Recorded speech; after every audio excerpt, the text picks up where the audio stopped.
بسم اللہ الرحمن الرحیم۔ احمد اور خالد نے اپنی تلواریں بے نیام کر لی تھیں۔ احمد نے اپنی پشت پر بندھی ہوئی ڈھال بھی اتار کر اپنے بائیں ہاتھ میں تھام لی تھی۔ خالد کی ڈھال پہلے ہی اس کے ہاتھ میں تھی۔ دونوں سیڑھیاں طے کرنے کے بعد وہ ایک سرنگ میں اتر گئے تھے۔ احمد خالد کو لے کر تھوڑی دیر تک وہاں کھڑا رہا۔ جب اس کی آنکھیں سرنگ کی تاریکی سے مانوس ہو گئیں تو اسے اپنے ارد گرد کا جائزہ لیا۔ وہ سرنگ کافی بلند اور چوڑی تھی اور شہر کے شمال مغربی حصے کی طرف جا رہی تھی۔ احمد نے سرگوشی میں خالد کو مخاطب کرتے ہوئے کہا، خالد، میرے خیال میں میرے پیچھے پیچھے آتے رہو، کم سے کم کھٹکا پیدا کرنے کی کوشش کرنا۔ مجھے امید ہے کہ ہمارا رب ہمیں بے بسی کی موت مرنے کے لیے اس اجنبی شہر کی بھیانک سرنگ میں تنہا نہ چھوڑے گا۔ احمد نے اپنے کندھے پر لٹکتی کمان کو درست کیا اور آگے کو چل پڑا۔ کافی دیر تک وہ اس سرنگ کے اندر چلتے رہے، لیکن کسی بھی محافظ یا پہرے دار سے ان کا کوئی تصادم نہ ہوا۔ اچانک ایک جگہ احمد نے خالد کا بازو پکڑ کر روک لیا، پھر ایک سخت جھٹکے کے ساتھ اسے اپنی طرف کھینچا اور دیوار کے ساتھ کر لیا۔ پھر احمد نے اس کے کان میں رازدارانہ سرگوشی کی، خالد، اس دیوار کے ساتھ لگ کر کھڑے ہو جاؤ، آگے کوئی ہے۔ میرے پاؤں نے سرنگ کے اندر اس کے چلنے کی ہلکی سی دھمک کو محسوس کیا ہے اور میرے کان ان کی سانسوں کا احساس کر چکے ہیں۔ خالد، میں نہیں جانتا اس اندھی اور تاریک سرنگ کے اندر کتنے پہرے داروں سے ہمارا سامنا ہوتا ہے، لیکن اسے اے رفیق من، ہمت نہ ہارنا، اپنے حوصلے بلند رکھنا، میں اپنی آخری سانس تک تمہاری حفاظت کروں گا۔ خالد بن یزید نے رقت آمیز اور وجد آفرین آواز میں کہا، یا امیر، مجھے آپ کی شجاعت پر ناز اور آپ کی جواں مردی پر گمان ہے۔ قسم رب عظیم کی کہ جس کے ساتھ آپ جیسا ہمراہی ہو، اسے موت کے ساتھ ہر خوف اور ہراس سے بے فکر ہو جانا چاہیے۔ اے امیر، اطمینان رکھیے کہ میں مصیبت کے وقت ڈھال بن کر دشمن سے آپ کی حفاظت کروں گا۔ میرا لڑائی میں کام آ جانا اتنا اہم نہیں، اس لیے کہ اس وقت میری قوم کو میری نسبت آپ کی زیادہ ضرورت ہے۔ آپ مطمئن رہیے، میں بد سے بدترین حالات کا سامنا کرتے ہوئے بھی آپ کو مایوس نہ کروں گا۔ احمد نے فوراً اپنا ہاتھ خالد کے منہ پر رکھتے ہوئے کہا، خالد، آہستہ بولو، کوئی سامنے کی طرف آنے کی کوشش کر رہا ہے۔ احمد کہتے کہتے رک گیا، کیونکہ سرنگ کے اندر کسی کی کڑکتی ہوئی گونجدار آواز بلند ہوئی، کون ہو تم اور کس غرض سے تم نے اس سرنگ میں داخل ہونے کا انتظام کیا ہے؟ احمد خاموش رہا اور اس نے کوئی جواب نہ دیا، تاہم وہ بڑی سرعت کے ساتھ حرکت میں آ رہا تھا۔ اب وہ اپنی کمان سنبھال چکا تھا اور پشت پر لٹکتے ہوئے ترکش سے اس نے تیر نکال کر چلے پر چڑھا لیا تھا۔ پھر چند ثانیوں تک وہ اندھیرے میں آنکھیں پھاڑ پھاڑ کر دیکھتا رہا، یہاں تک کہ اس نے تیر چلا دیا۔ سرنگ کے اندر ایک نہایت کریح اور جگر دوست چیخ بلند ہوئی اور پھر چاروں طرف خاموشی بکھر گئی۔ احمد کا تیر کھا کر مرنے والے کی دل دوست چیخ کے بعد دور کہیں ایک آواز سنائی دی، کیا ہوا؟ یہ تم نے چیخ کیوں ماری ہے؟ احمد نے کچھ سوچا، پھر اس نے خالد کا ہاتھ تھامتے ہوئے کہا، خالد، میرے ساتھ آؤ اور جتنی تیزی سے بھاگ سکتے ہو بھاگو۔ خالد نے احمد کا بھرپور ساتھ دیا اور وہ دونوں تیزی سے آگے کی سمت کو بھاگنے لگے۔ جب وہ تھوڑی دور آگے گئے تو انہوں نے دیکھا سامنے سے کوئی مشل بردار آ رہا تھا۔ آنے والے کا جسم نظر نہ آ رہا تھا، بس مشل کے لہرائیے لیتی لو موجود تھی جو سرنگ کے اندر بڑھتی چلی آ رہی تھی۔ احمد نے فوراً خالد کو روک لیا اور دونوں دیوار کے ساتھ لگ گئے۔ مشل بردار قریب آ گیا اور ان دونوں نے اپنی سانس تک روک لی تھی۔ جب وہ ان کے قریب سے گزرنے لگا تو اچانک احمد اس پر جھپٹا۔ اپنا ایک ہاتھ اس نے آنے والے کے منہ پر رکھا اور دوسرا ہاتھ اس کی شہرت پر رکھ کر اسے دبا لیا۔ خالد نے فوراً آگے بڑھ کر اس کے ہاتھ سے مشل چھین لی۔ سرنگ کا محافظ تھوڑی دیر تک احمد کی آہنی گرفت میں پھڑپھڑاتا رہا، پھر اس کی سانس رک گئی، اس کی گردن ڈھلک گئی اور وہ ختم ہو گئی۔ احمد نے اس کی لاش کو دیوار کے ساتھ رکھ دیا اور خالد کی طرف دیکھتے ہوئے کہا، خالد، اس مشل کو اپنے پاس ہی رکھو، سرنگ کی گہری تاریکی میں یہ ہمارے کام آئے گی۔ دونوں پھر آگے بڑھنے لگے۔ تھوڑی ہی دور آگے جا کر احمد پھر رک گیا اور خالد کو بھی اس نے روک لیا۔ ان سے چند قدم آگے جا کر سرنگ کی دیوار کے اندر آتش دان میں آگ جل رہی تھی۔ ایک پہرے دار آگ کے پاس بیٹھا جاگ رہا تھا، جبکہ آگ کے قریب ہی اس کے 4 اور ساتھی سوئے ہوئے تھے۔ ایک بار پھر احمد نے اپنی کمان سنبھالی، اس پر تیر چڑھایا اور تاک کر مارا۔ تیز منہ اور بھاری سرے کا تیر آگ کے پاس بیٹھے ہوئے محافظ کا دل چیرتا ہوا نکل گیا۔ اس محافظ نے بھی تکلیف اور درد کی شدت اور کسی قدر خوف کے باعث بھیانک چیخ ماری اور آگ کے پاس گر کر وہ دم توڑ گیا۔ خالد نے خوشی کا اظہار کرتے ہوئے احمد سے کہا، یا امیر، میں نے اپنی زندگی میں پہلی بار ایسا بے خطا نشانہ دیکھا ہے۔ واللہ جنگوں میں آپ کی تیرزنی تو قابل تعریف تھی، لیکن آپ نے تیر اندازی میں بھی اپنے آپ کو بے مثل ثابت کر دیا ہے۔ ایک محافظ کے مرنے سے اس کے 4 ساتھی جو آگ کے پاس لیٹے ہوئے تھے ہڑبڑا کر اٹھ بیٹھے اور پریشانی کے عالم میں آگ کے پاس مردہ پڑے ہوئے اپنے ساتھی کی طرف دیکھنے لگے، جس کی چھاتی سے خون کی تیز دھار سرنگ کے فرش کو رنگین بنا رہی تھی۔ احمد نے ایک بار پھر اپنی کمان سنبھال لی اور جاگنے والوں پر اپنے تیروں کی تیز بارش کر دی۔ ان میں سے 3 وہیں ختم ہو گئے، چوتھا اٹھ کر بھاگا اور قریبی لکڑی کی سیڑھیاں چڑھ کر اوپر کو جانے لگا۔ احمد نے اس کا نشانہ لے کر بھی تیر چلا دیا اور وہ آخری محافظ بھی سیڑھیاں سے لڑکتا ہوا اور واویلا کرتا ہوا اپنے مرنے والے ساتھیوں کے پاس گر گیا۔ اسی لمحے دور آگے کی طرف سے کسی نے بلند آواز میں پوچھا، کیا ہوا؟ اور پھر خاموشی چھا گئی۔ احمد نے خالد سے کہا کہ آؤ اب آگے بڑھیں، ان کا اب صرف ایک ہی ساتھی زندہ رہ گیا ہے جو ہمارے سامنے آوازیں دے کر ان کا حال معلوم کر رہا ہے۔ خالد نے پریشانی میں پوچھا، یا امیر، آپ نے یہ اندازہ کیوں کر لگا لیا کہ ان کا ایک ہی ساتھی زندہ رہ گیا؟ احمد نے خالد کے کندھے پر ہاتھ رکھتے ہوئے کہا، تمہاری اعظم گاہ کی ممارست اور جنگی تجربہ ابھی کم ہے۔ سنو، میں تمہیں اپنے اندازے کی بنیاد پر بتاتا ہوں۔ تم نے دیکھا کہ آتش دان کے قریب 4 محافظ گہری نیند سوئے ہوئے تھے۔ ان کا سونا اس امر کی نشاندہی ہے کہ وہ اپنے پہرے کے انتظام میں آرام کر رہے تھے۔ ظاہر ہے کہ جب 4 آدمی اگلے پہرے کے لیے سو رہے ہیں تو موجودہ پہرے پر بھی 4 جوان ہوں گے جن کی جگہ سونے والے اٹھ کر سنبھالیں گے۔ خالد مطمئن ہو کر خاموش رہا۔ دونوں تیز تیز چلتے ہوئے اس جگہ آئے جہاں آتش دان جل رہا تھا۔ اس کے قریب لاشیں پڑی تھیں۔ انہوں نے دیکھا کہ وہاں لکڑی کی سیڑھیاں تھیں جو سرنگ کی چھت پر ایک کافی بڑے روشن دان کی طرف جا رہی تھیں۔ اس روشن دان کا منہ کھلا تھا اور اس میں سے تازہ ہوا اور روشنی چھن چھن کر آ رہی تھی۔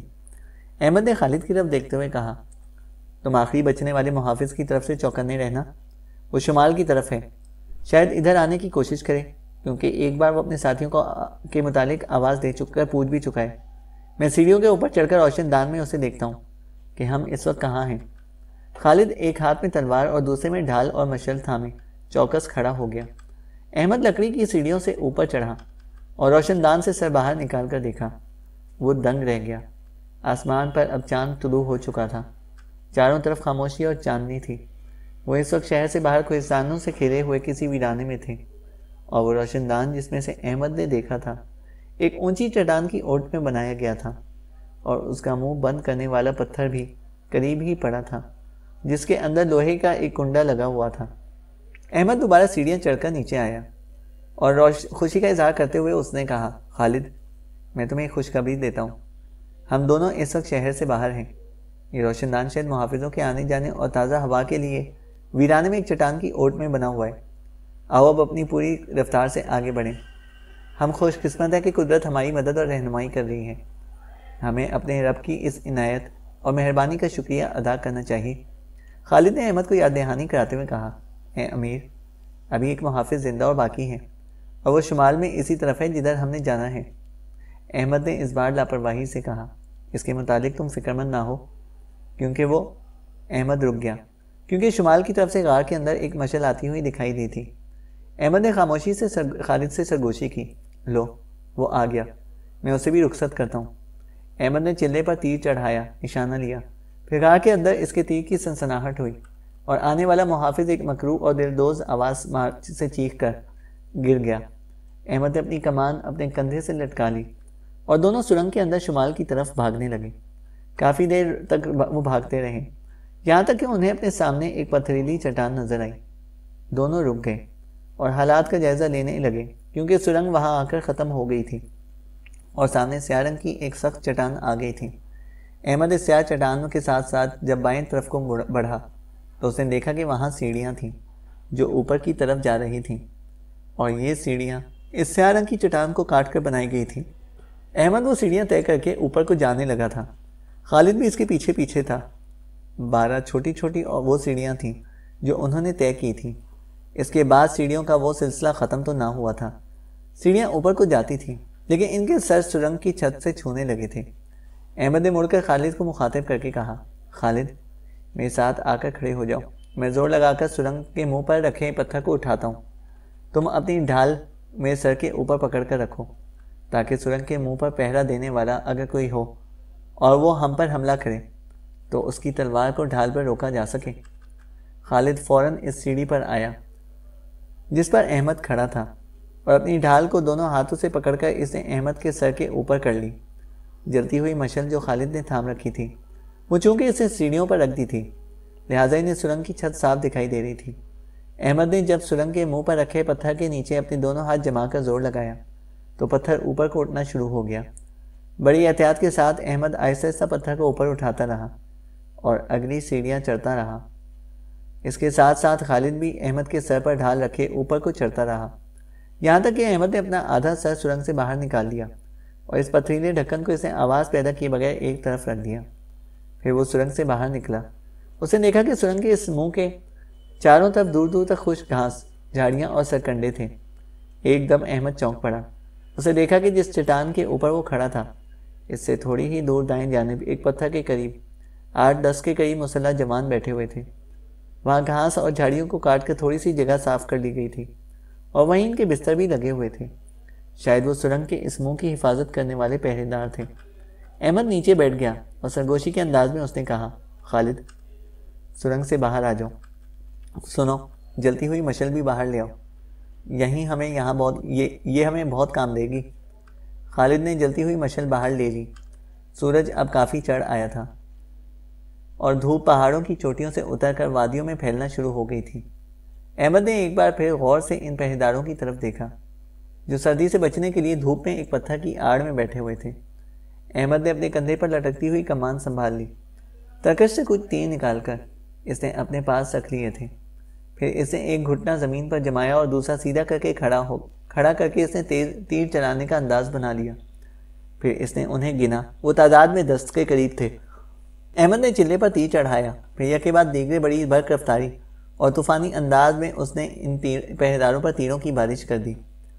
جب ان کے 5 آدمی تیروں سے چھت کر زمین پر لوٹنے اور واویلا کرنے لگے تو ان کا ایک ساتھی ایک چٹان کی اوٹ میں جانے کے لیے بھاگنے لگا اور ساتھ ہی ساتھ شور بھی کرنے لگا تھا، بھاگ جاؤ میرے ساتھیوں، بھاگ جاؤ، شاید مسلمانوں نے ہم پر حملہ کر دیا ہے۔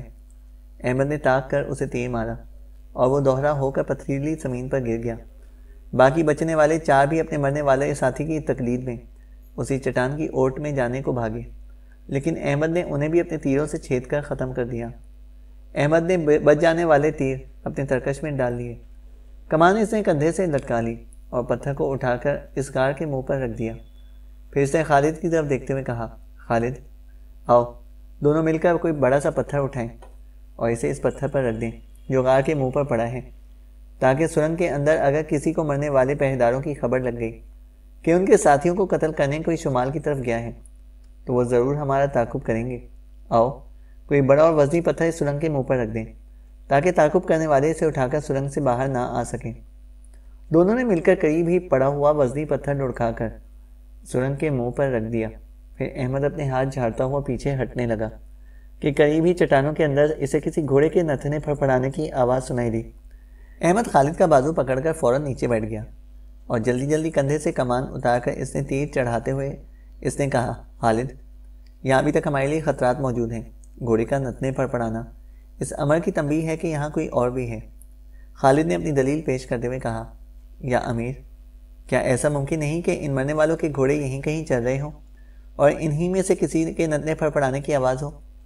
احمد نے پرتشویش آواز میں کہا، ایسا لگتا نہیں ہے، کیونکہ مرنے والوں کے اگر گھوڑے ہوتے تو وہ انہیں چرنے کے لیے اپنے سامنے چھوڑتے، کیونکہ یہاں گھاس بکثرت ہے، جبکہ نتھنے پھڑپڑانے کی آواز اس شمالی ٹیکری کی پشت سے سنائی دی ہے۔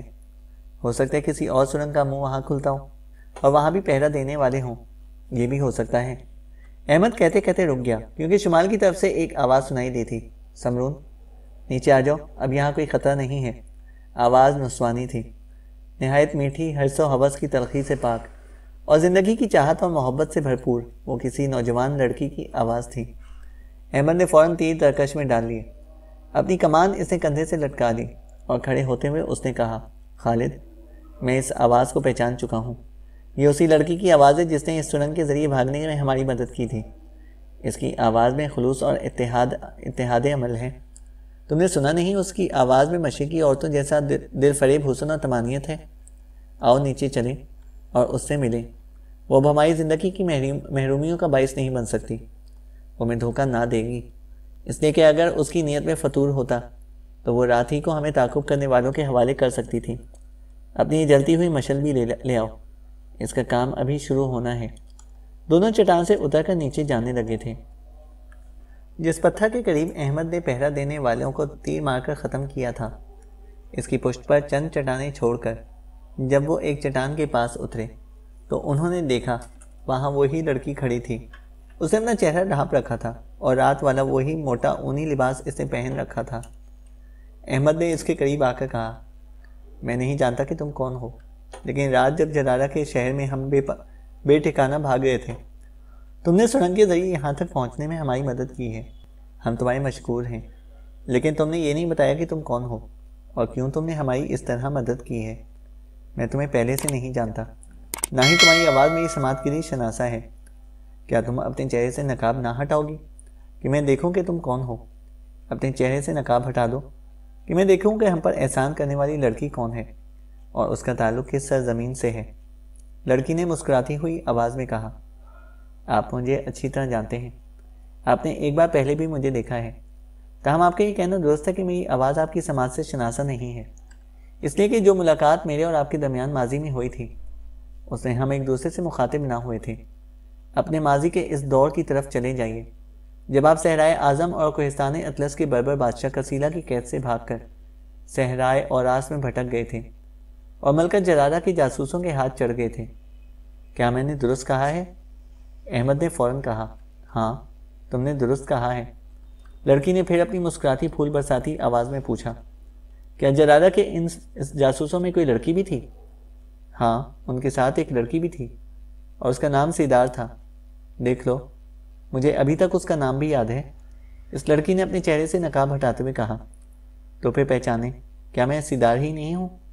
احمد نے دیکھا کہ وہی لمبے قد اور سرخ و سفید رنگ کی رومن لڑکی تھی جس کی بڑی بڑی سیاہ آنکھیں ایسی تھیں گویا کسی بلوری نگار خانے میں رموز کن جھلک رہے ہوں۔ شہرہ شفق شمائل اور ایسا روشن اور چمکدار جیسے وہ چاندنی بن کر اندھیروں کا سینہ چھلنی کرنے اور کرنوں کا مستور بن کر صحرا کو گلزار بنانے کے لیے پیدا کی گئی ہو، وہ وہی رومن لڑکی سیدار تھی جسے ایک بار احمد پہلے بھی صحرائے اوراس کے اندر دیکھ چکا تھا اور اس کے ساتھیوں کو قتل کر کے اسے بحفاظت جانے کی اجازت بھی دے دی تھی۔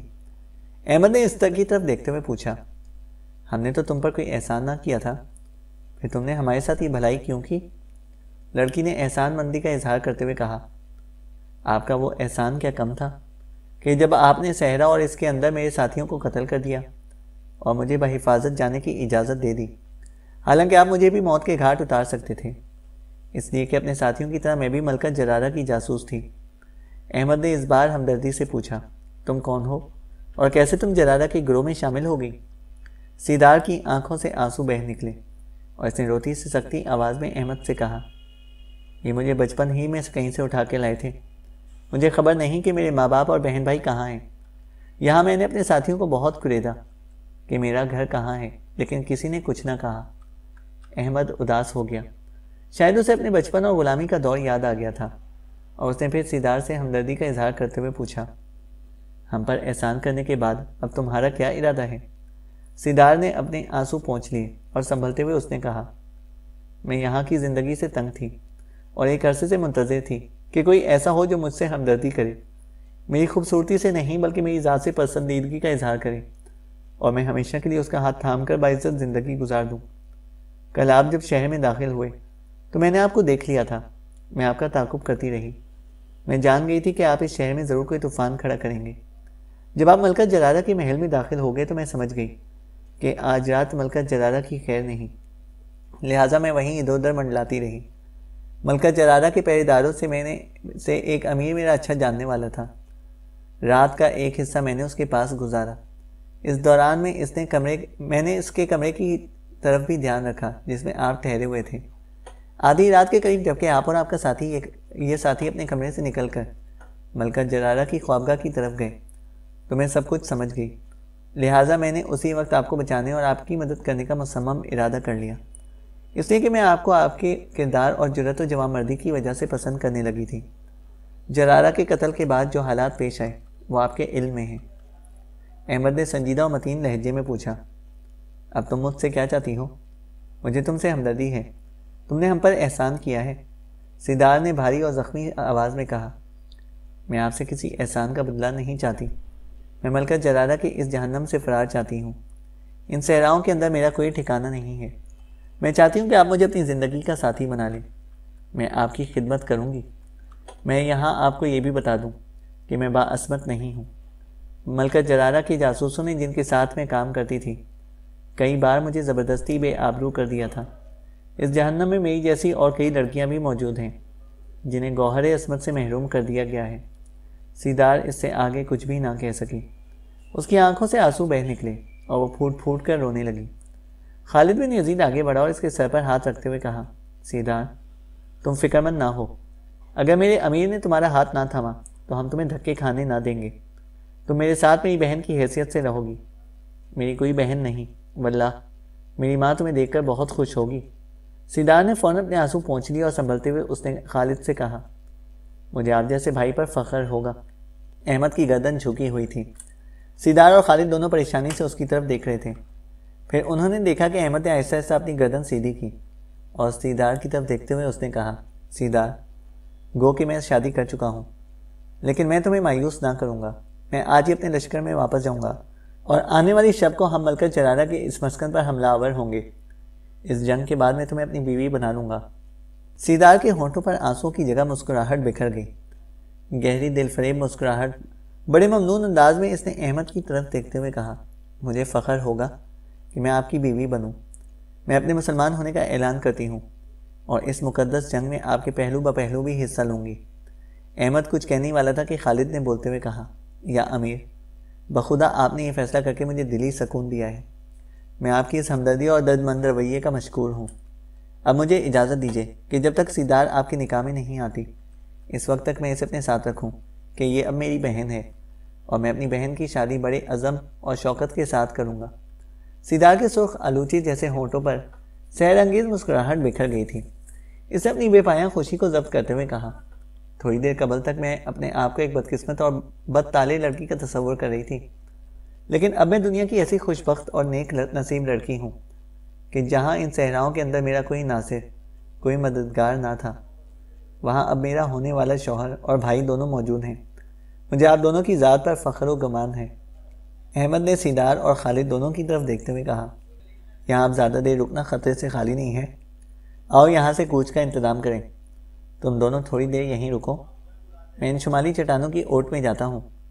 ادھر سے ہمیں کسی گھوڑے کے نتنے پھڑپڑانے کی آوازیں آئی تھیں، ہو سکتا ہے ان مرنے والے پہرداروں کے گھوڑے اس طرف ہوں۔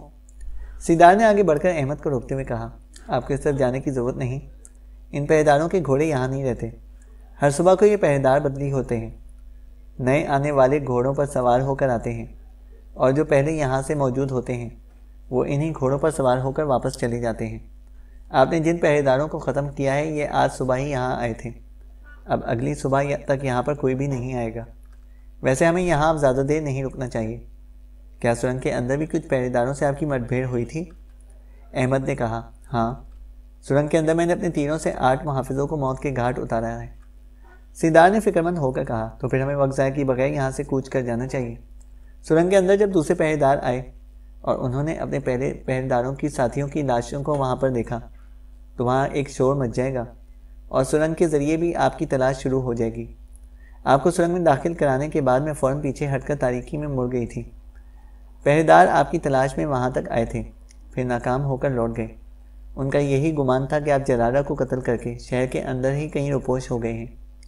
احمد نے فیصلہ کن انداز میں کہا، آؤ یہاں سے پیدل ہی چلتے ہیں، میرے پاس رقم ہے، راستے میں جو بھی بستی آئی وہاں سے سواری کے لیے گھوڑے خرید لیں گے۔ سیدار نے احمد کی طرف دیکھتے ہوئے اپنی چہکتی اور میٹھی آواز میں کہا، آپ کو پیدل آنے کی ضرورت نہیں، میں اپنے ساتھ 2 گھوڑے بھی لائی ہوں جن پر سوار ہو کر ہم بڑی آسانی سے وہاں تک پہنچ سکتے ہیں جہاں آپ کا لشکر ہے۔ احمد نے پیار سے سیدار کے کندھے پر ہاتھ رکھتے ہوئے کہا، تم نہایت دور اندیش اور عقل مند ہو، تمہارے دونوں گھوڑے یقیناً ان شمالی چٹانوں کے پیچھے ہوں گے جہاں سے ہمیں کسی گھوڑے کے نتنے پھڑپڑانے کی آوازیں سنائی دی تھیں۔ سیدار نے پہلی بار احمد کا سخت، کھردرا اور آہنی ہاتھ اپنے نرم اور گداز ہاتھ میں لیتے ہوئے کہا، ہاں میرے دونوں گھوڑے وہیں ہیں، آئیے اب چلیں۔ احمد نے آگے بڑھ کر خالد کے ہاتھ سے مشعل لی۔ اور وہاں وہ جگہ جگہ گھاس اور جھاڑیوں کو آگ لگانے لگا۔ جب آگ خوب بھڑک گئی تو اس نے خالد اور سیدار سے کہا، خوش قسمتی سے اس وقت ہوا شمال سے جنوب کی طرف چل رہی ہے اور یہ آگ عنقریب دور دور تک پھیل جائے گی۔ اس طرح یہ راستہ صاف ہو جائے گا اور ہمیں اس طرف سے حملہ آور ہونے میں آسانی رہے گی۔ آؤ اب یہاں سے بھاگ چلیں۔ تینوں پہلو بہ پہلو بھاگتے ہوئے وہاں آئے جہاں سیدار نے گھوڑے باندھ رکھے تھے۔ سیدار احمد کے پیچھے گھوڑے پر بیٹھ گئی جبکہ دوسرے گھوڑے پر خالد سوار ہو گیا۔ جب وہ وہاں سے رخصت ہوئے تو کوہستان کے اندر آگ خوب بھڑک کر دور دور تک پھیل گئی تھی۔ وہ بھی اپنے گھوڑوں کو بھگاتے ہوئے کوہستان سے نکلے۔ پھر وہ صحرا کے اندر شمال مغرب کے رخ پر اپنے گھوڑوں کو سر پر دوڑا رہے تھے اور اسی طرف اسلامی لشکر کے صحرا کے اندر پڑاؤ کیے ہوئے تھا۔ سپہر ڈھل گئی تھی۔ احمد حسان بن نعمان کے خیمے میں اس کے سامنے بیٹھا جرارہ کے شہر میں داخل ہونے، اسے قتل کرنے اور وہاں سے بعافیت فرار کی داستان سنا رہا تھا۔ جب وہ خاموش ہوا تو حسان کی خوشی اور اطمینان کا اظہار کرتے ہوئے کہا، اے رفیق محترم، مجھے تمہاری جرأت اور ہمت پر ناز ہے۔ تم نے جرارہ کو قتل کر کے اپنی قوم و ملت پر احسان کیا ہے۔ وہ گرم باد سرسر، دکھوں کا جال اور نافرمان و ناشکری ناسپاس تھی۔ جب تک وہ زندہ رہی اس کی روح سکون اور بدن لذت کو ترستا رہا تھا۔ وہ بے آبرو بے عصمت ہونے کے باوجود ان صحرائی بربروں کے لیے اپنے جادو و سحر کی وجہ سے ایک قلعہ محکم، طبل و علم اور ان کے لیے زندگی کی تلاطم خیز موج بنی ہوئی تھی۔ وہ اپنی منفعت کی غلام اور خرد احترام انسانوں کے لیے پتجھڑ کی رت تھی۔ ہم بربر پر تار و مذلت اور فنا عدم طاری کر کے ان کی شیرازہ بندی کو بکھیر دیں گے۔ کوہستان اوراس کے اندر داخل ہونا ہمارے لیے ایک فعل غیر اہم ہوگا۔ یہ سب میرے رب کی عنایت ہے، وہ صحیح سمت ہماری رہنمائی کر رہا ہے۔ حسان نے ذرا رک کر پوچھا، وہ لڑکی کہاں ہے جسے تم کوہستان اوراس سے اپنے ساتھ لائے ہو اور جس کا نام سیدار ہے؟ احمد نے ہلکے ہلکے مسکراتے ہوئے کہا، وہ خالد کے پاس ہے اور وہ اسے اپنی بہن کہہ چکا ہے، لہٰذا اپنے پاس ہی رکھنا چاہتا ہے۔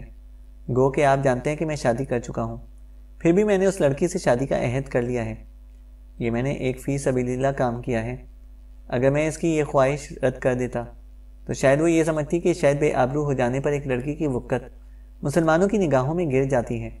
اگر میں انکار کر دیتا تو وہ فکر و فہم کا شکار ہو جاتی اور شاید اپنی زندگی کا خاتمہ کر لیتی۔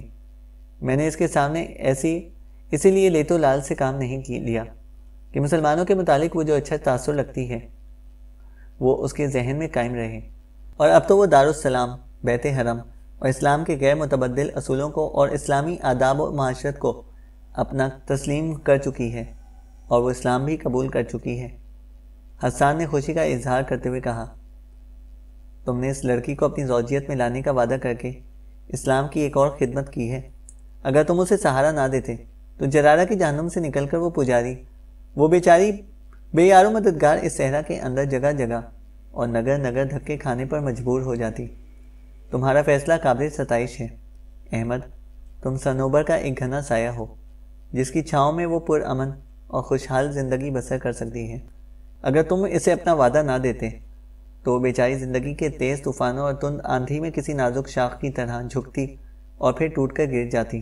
احمد، اب تم اپنے خیمے میں جا کر تھوڑی دیر آرام کر لو۔ ہم ملکہ جرارہ کے مسکن پر حملہ آور ہونے کے لیے آج عشاء کی نماز کے بعد یہاں سے کوچ کریں گے۔ ملکہ جرارہ کی موت پر بربروں میں پہلی کوہرام مچا ہوا ہوگا۔ اس پر ہمارا حملہ ان کی ذہنی انتشار اور شعوری قوت پر ایک تازیانہ ثابت ہوگا۔ حسان چند ثانیوں تک احمد کی طرف دیکھتا رہا۔ دوبارہ اس نے کچھ سوچتے ہوئے کہا، میں نے اپنے جو جاسوس باجا اور بونا شہروں کے لشکروں کی طرف اطلاعات حاصل کرنے کو روانہ کیے تھے وہ بھی لوٹ آئے ہیں۔ ان کا کہنا ہے کہ ان دونوں شہروں کے درمیان بربروں، اندلسیوں، سکلیا، مالٹا، کریٹ، سارڈینیا اور کارسیکس والوں کا ایک متحدہ لشکر جمع ہے۔ وہ ابھی تک وہیں پڑاؤ کیے ہوئے ہیں۔ ملکہ جرارہ کے ساتھ ان کا یہ معاہدہ ہے کہ جب بھی جرارہ اپنے کوہستانوں سے باہر نکل کر صحرا کے اندر مسلمانوں سے جنگ کرے وہ مسلمانوں کی پشت پر حملہ کر دیں۔ اگر ہم ملکہ جرارہ کے مسکن کے اندر گھس جاتے ہیں تو وہ کوہستانوں کے اندر ہمارے تعاقب میں نہ آئیں گے، بلکہ صحرا میں کسی مناسب جگہ پر پڑاؤ کر کے ہمیں کسی موقع پر گزن پہنچانے کی کوشش کریں گے۔ لیکن اس بار ہم ان کی شیطنیت پر نگاہ رکھیں گے اور ملکہ جرارہ کے مسکن کو طاقت کرنے کے بعد اس بار انہیں بھی عبرت خیز سبق دیں گے۔ اب تم اٹھو اور اپنے خیمے میں جا کر تھوڑی دیر سستا لو۔ احمد خاموشی سے اٹھا اور باہر کو نکل گیا۔ احمد ابھی حسان بن نعمان کے خیمے سے نکل کر چند ہی قدم اپنے خیمے کی طرف بڑھا تھا کہ سامنے کی طرف سے اسے اپنا چھوٹا بھائی خصیب آتا دکھائی دیا۔ اسے دیکھتے ہی احمد کے چہرے پر خوشی اور اطمینان کی مسکراہٹ بکھر گئی۔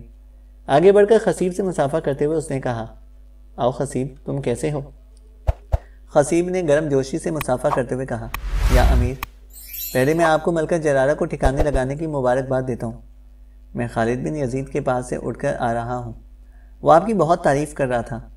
اس کے خیمے میں سیدار نام کی ایک لڑکی بھی ہے جسے خالد اپنی بہن اور آپ کی منصوبہ کہتا ہے۔ کیا یہ درست ہے؟ احمد نے پیار سے خصیب کو لپٹا کر چھاتی سے لگاتے ہوئے کہا، جو کچھ تم نے سنا ہے درست ہے۔ اس جنگ کے بعد میں اس لڑکی سے شادی کر لوں گا۔ میں اسے ملکہ جرارہ کی جہنم سے نکال کر لایا ہوں۔ وہ حالات کی ستائی ہوئی ہے، پناہ اور سہارا چاہتی ہے، مسلمان بھی ہو چکی ہے۔ قبل اس کے کہ خصیب کچھ پوچھتا، احمد نے پہلے ہی اس سے پوچھ لیا، کیا تمہارا بھائی احمد آ چکا ہے؟ اس نے مجھ سے وعدہ کیا تھا کہ میں اس جنگ میں ضرور حصہ لوں گا۔ خصیب نے مایوسی اور افسردگی میں کہا، ابھی تک تو نہیں آئے۔ آپ کی غیر موجودگی میں کئی بار میں آپ کے خیمے کے چکر بھی لگا چکا ہوں، اس خیال سے کہ شاید وہ پہلے آپ کے خیمے میں آ گئے ہوں، لیکن ہر بار مجھے مایوسی ہوئی، نہ جانے میرے اخی کیوں نہیں آئے۔ احمد نے اس کا شانہ تھپ تھپا کر اسے تسلی دیتے ہوئے کہا، تم فکر مند نہ ہو، وہ ضرور آئے گا۔ اگر وہ کسی مصروفیت کے باعث نہ بھی آ سکا تو بھی اب فکر کی ضرورت نہیں ہے۔ میں اور تم دونوں اس جنگ کے بعد اسے ملنے اس کے گھر کو چلے جائیں گے، پھر تم اسے اپنے گھر لے جانا۔ خصیب نے بڑے شوق سے پوچھا، اخی احمد رہتے کہاں ہیں؟ احمد نے کہا، جب میں نے تمہیں اور چند ساتھیوں کو کرتاجنہ کی قید سے نکال کر ایک پہاڑی غار میں لا کر رکھا تھا تو وہاں کس شخص نے تمہارے لیے کھانے اور بستروں کا انتظام کیا تھا؟ خصیب نے فوراً کہا، ایک شخص زیوس اور اس کے بیٹے ہرمس نے۔ احمد نے پھر پیار سے کہا، خصیب، اگر میں اس جنگ میں مارا جاؤں اور تمہارا بھائی بھی اس جنگ میں حصہ لینے کو نہ آئے تو تم جنگ سے فارغ ہو کر سیدھے زیوس کے ہاں جانا۔ سنو خصیب، زیوس کی بیٹی تمہارے بھائی احمد کی بیوی ہے، اس کا نام ارتمیس ہے۔ وہ 2 شادیاں کرنا چاہتا تھا، لیکن اس دوران تبرک اور اس کے ساتھیوں نے اس کی پہلی منگیتر ایمن کو اٹھا لیا اور ابھی تک وہ بیچارہ ایمن کو تلاش کرتا پھر رہا ہے۔ خصیب نے بے تابی کا اظہار کرتے ہوئے کہا، یا امیر، آپ نے مجھے پہلے کیوں نہ بتایا کہ میرے اخی ہمارے محسن زیوس کے داماد ہیں اور ان کے ہاں رہتے ہیں؟ میں برکہ سے اس طرف آتے ہوئے اپنے بھائی سے مل کر آتا۔ احمد نے پھر پیار سے اس کا شانہ تھپ تھپاتے ہوئے کہا، اس وقت زیوس سے تمہارے بھائی کے اس رشتے کے متعلق میں نے تمہیں اس لیے نہ بتایا تھا کہ اس وقت تم اپنے بھائی کو وہاں نہ مل سکتے تھے، اس لیے کہ وہ ایمن کی تلاش میں گیا ہوا تھا۔ تم فکر نہ کرو، وہ اس جنگ میں حصہ لینے ضرور آئے گا اور جنگ کے بعد اپنی بیوی کے ساتھ وہ تمہارے ساتھ گھر جائے گا۔ خصیب کچھ مطمئن ہو گیا تھا۔ احمد نے اس کا ہاتھ تھامتے ہوئے کہا، آؤ میرے ساتھ خیمے میں بیٹھو، آج شام کا کھانا ہم اکٹھے ہی کھائیں گے۔ خصیب خاموشی سے احمد کے ساتھ اس کے خیمے کی طرف چل دیا۔ عشاء کی نماز کے بعد صحرائے اوراس کی پناہیوں سے نکل کر اسلامی لشکر نے ملکہ جرارہ کے کوہستانی مسکن کی طرف کوچ کیا۔ یہ روانگی انتہائی خفیہ رکھی گئی تھی۔ سر شامی لشکر کے جاسوس گروہوں کی شکل میں چاروں طرف دور دور تک پھیلا دیے گئے تھے تاکہ ارد گرد منڈلاتے رومنوں اور بربروں کے جاسوسوں کے علاوہ مشتبہ لوگوں کو پکڑ کر بروقت اپنی گرفت میں کر لیا جائے، تاکہ کسی کو لشکر کی روانگی کا علم نہ ہو۔ حسان نے لشکر کو 3 حصوں میں تقسیم کیا۔ ایک حصہ ہراول کے طور پر احمد کی سرکردگی میں دیا، دوسرا حصہ اس نے اپنے پاس رکھا اور تیسرے حصے پر صالح کو سالار مقرر کیا۔ حسان بن نعمان کا واپس بلایا جانا ایک انتہائی غلطی تھی۔ اس کے جانے کے بعد فتوحات کا سلسلہ رک گیا تھا اور صالح افریقہ میں اٹھنے والی بغاوتوں کو فروغ کرنے میں لگ گیا تھا، یہاں تک کہ ولید بن عبد الملک نے اس کی جگہ موسیٰ بن نصیر کو افریقہ کا والی مقرر کیا، جس نے طارق بن زیاد کے ساتھ مل کر اندلس کی فتوحات کا دروازہ کھول دیا اور افریقہ پر تسلط کو مستحکم کیا۔ صبح ہونے سے کافی دیر پہلے اسلامی لشکر کوہستان اوراس میں داخل ہو گیا تھا۔ احمد چونکہ ہراول کا سالار تھا اور اس کے علاوہ وہ ملکہ جرارہ کے اس کوہستانی مسکن کے محل وقوع سے بھی واقف ہو چکا تھا، لہٰذا اسے پہلے حرکت میں آنے کا موقع دیا گیا۔ احمد نے اپنے لشکر کے ساتھ آگے بڑھ کر کوہستانوں کے اندر پہرا دینے والے بربروں کو تحقیق کر دیا۔ یہی وہ لوگ تھے جو ماضی میں ملکہ جرارہ کو حملہ آوروں کی بروقت اطلاع کر دیا کرتے تھے۔ احمد اسی راستے جو اس کوہستانی مسکن میں داخل ہوتا تھا، جس طرف اس نے گھاس کو آگ لگا کر راستہ صاف کر دیا تھا۔ کوہستان کے اندر پہرا دینے والوں کے خاتمے کا یہ فائدہ ہوا کہ کسی نے بر وقت مزاحمت نہ کی اور اسلامی لشکر جلی ہوئی گھاس والے راستوں کو رونتا ہوا ملکہ جرارہ کے کوہستانی شہر کے سامنے جان نمودار ہوا۔ اہل شہر جو ملکہ جرارہ کو اس کے طلسم کی وجہ سے ایک دیوی کی طرح پوجتے تھے، اسے دفن کرنے کے بعد اس کا سوگ بنا رہے تھے۔ جس وقت اسلامی لشکر شہر پر حملہ آور ہونے لگا، اسی وقت مسلمان جاسوس یہ خبر لائے کہ باجا اور بونا شہروں کی طرف سے رومنوں کا ایک جرار لشکر ملکہ جرارہ کی حمایت میں مسلمانوں سے جنگ کرنے کے لیے روانہ ہو گیا ہے۔ حسان نے وقت ضائع کیے بغیر اور فوراً اس شہر پر حملہ آور ہونے کا حکم دے دیا۔ ان کوہستانی بربروں سے نبٹ کر وہ فوراً طوفان کی طرح بڑھتے ہوئے رومنوں کی سرکوبی کر لینا چاہتا تھا۔ 3 اطراف سے جرارہ کے اس شہر پر حملہ کیا گیا۔ مشرق کی طرف سے خود حسان، جنوب کی طرف سے احمد اور شمال کی طرف سے صالح اپنے اپنے لشکروں کے ساتھ شہر کے اندر گھس کر حملہ آور ہوئے۔ بربروں نے فوراً اپنے آپ کو مسلح کر کے مسلمانوں پر زوردار حملے کرتے ہوئے انہیں شہر سے نکالنے کی کوشش کی، لیکن انہیں ناکامی ہوئی اور مسلمان انہیں روندتے ہوئے آگے بڑھ گئے۔ مسلمانوں کو جرارہ کی سرکردگی میں ایک بار پسپا کرنے کی وجہ سے بربروں کے حوصلے چونکہ بلند تھے، لہٰذا انہوں نے شہر کے مغربی حصے میں ایک بار پھر جمع ہو کر اپنی قوت کو بڑھایا۔ اس بار تمام وہ بربر عورتیں جو جنگی ہتھیاروں کی تربیت رکھتی تھیں، مسلمانوں سے جنگ کرنے کے لیے اپنے لشکر میں شامل ہو گئی تھیں۔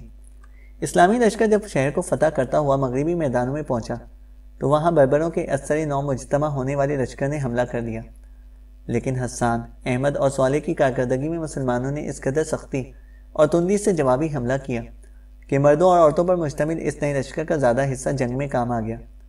جو باقی بچے وہ اپنے ہتھیار پھینک پھینک کر امان طلب کرنے لگے۔ ملکہ جرارہ کا صرف ایک بیٹا بچا تھا، باقی اس جنگ میں مارے گئے تھے۔ جب شہر مکمل طور پر فتح ہو گیا تو جرارہ کا وہ بیٹا حسان کی خدمت میں حاضر ہوا اور اپنی اطاعت و فرمانبرداری کا اظہار کیا۔ حسان اس وقت جلدی میں تھا کیونکہ اسے ابھی رومنوں کے اس لشکر سے بھی نبٹنا تھا جو کوہستان اوراس کے بربروں کی مدد کو آ رہا تھا۔ وہ رومنوں کے اس شہر کو کوہستانوں میں داخل نہ ہونے دینا چاہتا تھا۔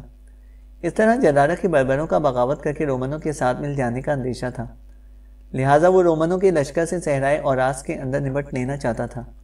جلدی جلدی حسان اور بربروں کے درمیانی شرائط طے پائیں کہ بربر مسلمانوں کے مطیع و فرمانبردار رہیں گے، ایک معقول رقم سالانہ خراج ادا کریں گے اور 12,000 مسلح بربر ہر وقت اسلامی لشکر کی مدد کے لیے اس کے ساتھ رہیں گے۔ جرارہ کے بیٹے نے یہ شرائط بخوشی قبول کر لی اور حسان اپنے لشکر کے ساتھ شہر سے نکل کر رومنوں کی سرکوبی کے لیے پھر صحرائے اوراس کی طرف روانہ ہوا۔ یہ سارے معاملات برق کی سی سرحد کے ساتھ طے پا گئے تھے اور بربر مطمئن تھے کہ مسلمان ان سے صلح کی شرائط طے کر کے شہر کو خالی کر گئے ہیں۔ چینل کو سبسکرائب کریں اور بیل آئیکن کو پریس کریں تاکہ ہماری ہر اپڈیٹ آپ کو بر وقت مل سکے۔